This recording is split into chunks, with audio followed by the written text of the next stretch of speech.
So ayan guys, nandito tayo sa Bulusan, Irosin, Bulusan. At nandito tayo sa Balay Buhay sa Uma.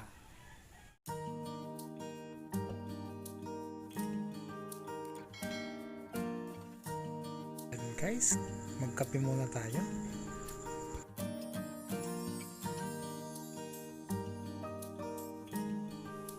Hello guys, naglalakad po tayo ngayon papunta doon sa papasok doon sa talagang pasukan. Hindi, papasok po tayo doon sa may swimming pool at sa may mga garden.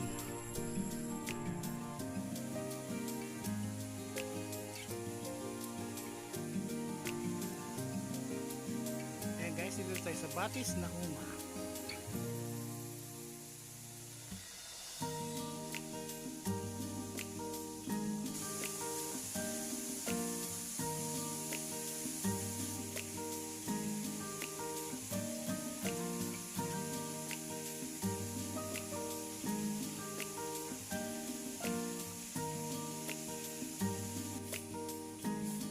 Guys, ang linaw ng swimming pool nila.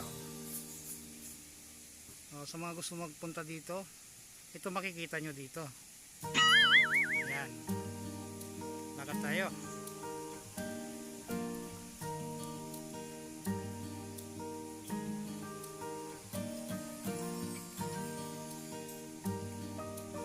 Ayan, pwede kayo mag-relax dito. Pwede kayo mag sakay doon sa bangka na kulay blue na yun, no?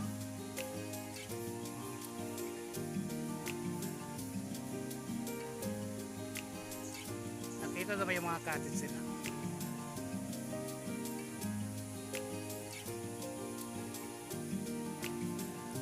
Pili kayo dyan, may malaki, may maliit, may katamtaman naman.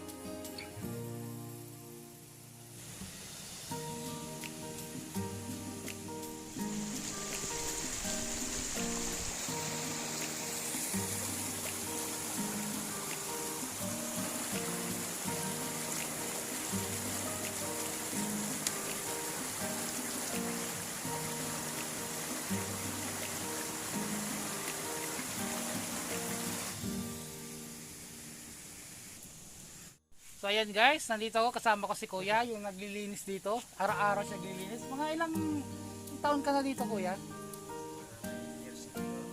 9 years. Nandito ko. Tagal mo na pala dito. At siya rin naglilinis ng swimming pool dyan. Napakalamig ng swimming pool. Yan si Kuya Jonathan. Yan ang caretaker dito. At kung makikita nyo sa taas, dyan po yung 500 po itong linilinisan niya. Ang kadis, Salamat Kuya Jonathan. Ayan. A few moments later.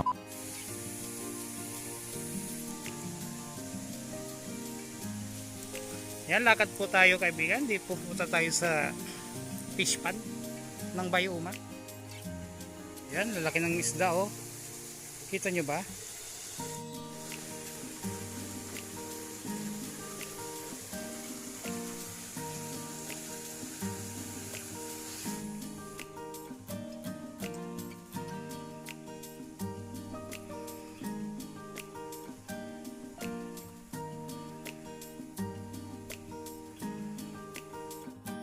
So ayan guys, nandito tayo sa fish pond.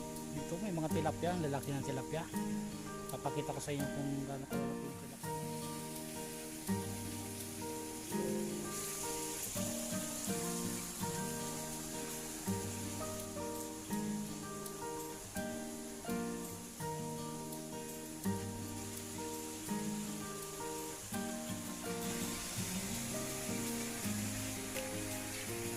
Wow!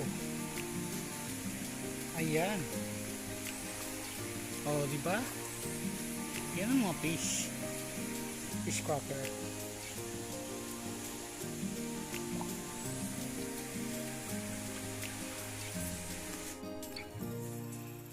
Ayan guys, ganito yung kwarto dito. Kung gusto nyo mag-overnight, ayan subukan lang natin kung pwede tayo makapagsilip sa loob. Ayan.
marami yan dito sa Balay Buhay. Yan. Ayan, do not disturb daw. Oh. O, kasi naka-quarantine sila.